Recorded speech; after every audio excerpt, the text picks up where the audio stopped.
ఆరో రోజు tunnel rescue పనులు కొనసాగుతున్నాయి. ఎస్ఎల్బీసీ టన్నెల్లో నీటి తోడకం ఛాలెంజింగ్గా మారింది.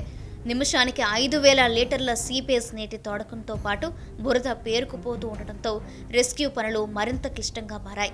Army, navy, NDRF, SDRF, GSI, Singareni rat hole miners, BRO, ఎల్ఎన్టీతో పాటు పలు బృందాలు రెస్క్యూ ఆపరేషన్లో పాల్గొన్నాయి.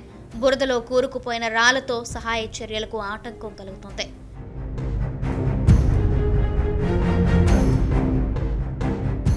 నిజానికి టన్నెల్ 10 మీటర్ల ఎత్తు ఉంటుంది. అంటే నలుగురు మనుషులు ఒకరిపై ఒకరు నిలబడేంత చోటు ఉంటుంది. కానీ ప్రమాద స్థలి దగ్గర మనిషి నిలబడేంత చోటు మిగిలింది. దాదాపు 5-6 మీటర్లకు పైగా బురద వచ్చి చేరింది. ప్రమాదం జరిగిన తర్వాత బోరింగ్ మిషన్ను చిత్తు చేస్తూ మట్టి పిల్లలు, నీరు, బురద అంతా వెనక్కి వచ్చి చేరింది. దీంతో ఆ 8 మంది ఎక్కడ ఉన్నారు? ప్రమాద స్థలంకి అవతల ఉన్న సేఫ్గానే ఉన్నారా? అక్కడ ఇలాంటి బురద వచ్చి చేరితే పరిస్థితి ఏంటి అనేది ఆలోచిస్తేనే ఆందోళనకరంగా ఉంది.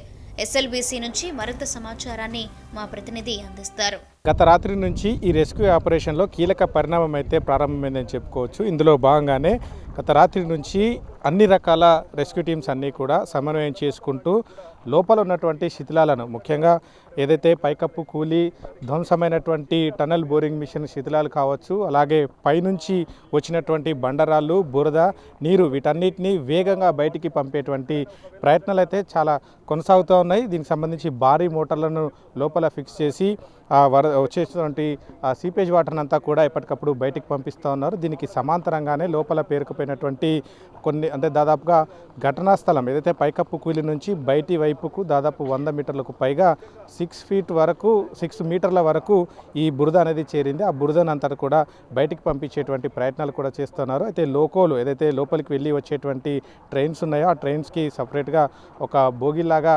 డబ్బాలను ఫిక్స్ చేస్తున్నారు. ఆ డబ్బాల ద్వారా ఆ బురదను బయటికి పంపేటువంటి ప్రయత్నం అయితే చేస్తూ ఉన్నారు. దీనికి సమాంతరంగా ఏదైతే టన్నెల్ బోరింగ్ మిషన్ శిథిలాలను కూడా భారీ గ్యాస్ కట్టర్లను తీసుకురావడం జరిగింది. దాంతో వాటన్నిటిని కట్ చేసి చిన్న చిన్న ముక్కలుగా బయటికి పంపించేటువంటి ప్రయత్నాలు కూడా అంతే వేగంగా కొనసాగుతున్నాయి. దీనికి మిగిలినటువంటి సహాయక బృందాలు కూడా వాళ్ళు సహాయం అయితే అందిస్తూ ఉన్నటువంటి పరిస్థితి అయితే ఉంది. ఓవరాల్గా చూస్తే మాత్రం రేపు రాత్రి లోప ఈ రెస్క్యూ ఆపరేషన్ను ముగించాలనేటువంటి ఆలోచనలో ఉన్నారు. అందుకనే ఇప్పటికే ఘటనా స్థలికి చేరుకున్నారు. ఆ తర్వాత కొద్ది మీటర్ల దూరంలోనే ఇటు బోరింగ్ మిషన్ మొదటి భాగం అయితే ఉంటుంది. అక్కడికి చేరుకుంటే 8 మంది గల్లంతైనటువంటి ఆచూకీ తెలిసేటువంటి అవకాశం అయితే ఉంది. అంతకు ముందు కూడా వారి ఆచూకీ గురించి ప్రత్యేకంగా టార్చ్ లైట్లు కావచ్చు, స్నేపర్ డాగ్స్ కావచ్చు, అధునాతన పరికరాలు, సెన్సార్లతో వారిని వెతికే ప్రయత్నం అయితే చేస్తూ ఉన్నారు.